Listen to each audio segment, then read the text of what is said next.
The 27th of July was the day that brought many people together. The bright orange sun was obstructed by the dark grey clouds. Raindrops started to fall from the sky as it gently hits my clean black suit. We slowly made our way into the church. The room was not only lit, but was also gathered with so many people, some of which I've barely seen, mixed with people I've recently seen. Everyone slowly stood up as we slowly came in, taking their attention to the dry wooden coffin, with me in front of it. As I was slowly walking into the front, I started thinking of the beautiful memories I had with the mystery person in the coffin. With each tear came a new memory. We all sat down and slowly went silent. We all took a moment of silence. However, my head was loud, full of memories. One memory stood out the most. I closed my eyes and pictured myself back in my past. My wet black suit slowly transitioned into ordinary clothing. I opened my eyes and I was somewhere else. I was by the beach. The sun was bright on my face whilst the sea in front of me was quiet. I slowly stood up whilst looking around my environment. No one was around, all the shops were shut, the entire beach was quiet. I looked down on my clothing, realizing I was wearing bright red shorts with a plain white shirt. I looked out in front of me and noticed one thing. There was one mystery person skipping stones towards the silent cold sea. I slowly started walking towards him. The only thing I could hear are my two cold feet stepping on the hard cold stones. This mystery man was wearing a plain white shirt and plain blue shorts. His skin had multiple small wrinkles whilst his hair was bright grey. As I slowly work out who this man was, he turns around slowly and looks directly at me. It was my granddad. I looked directly at him and gave him a tight, warm hug.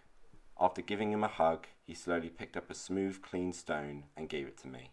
He didn't speak, nor did he have any emotions on his face. The only thing he did do was look at the clean blue sea and skipped a small stone using his right arm.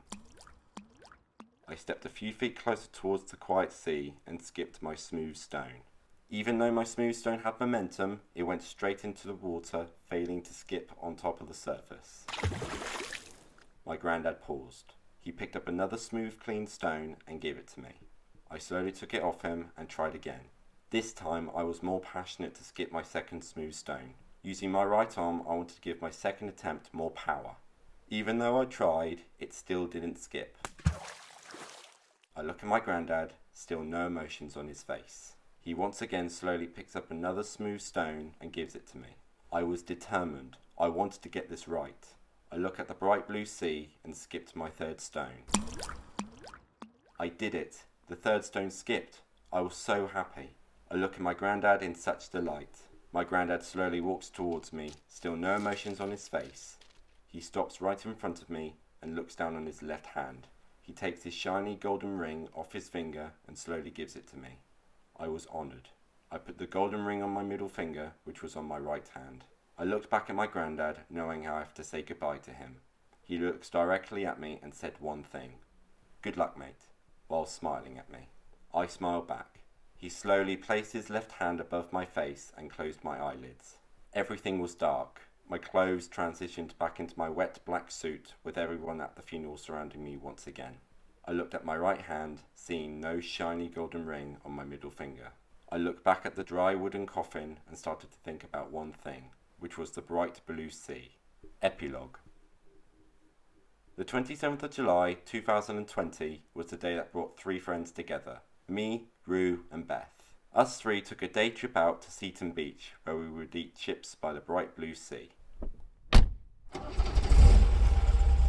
When we arrived there, the bright orange sun was out, whilst the beach was loud and busy. Every shop was opened. It was a challenge finding a spot on the beach to sit, but luckily, we found one. We sat down and enjoyed our chips. Whilst we were enjoying ourselves, I noticed something. In the far distance, I noticed two people in front of the sea skipping stones. One was a small kid, whilst the other person looked like his granddad. I took my attention towards them. His granddad was wearing bright blue shorts and a plain white shirt, exactly like my granddad in my memory. As they were enjoying themselves, I smiled. Sometimes our memories aren't just our past. Our memories create us to be better people, whether it's a good memory or a bad memory. The end.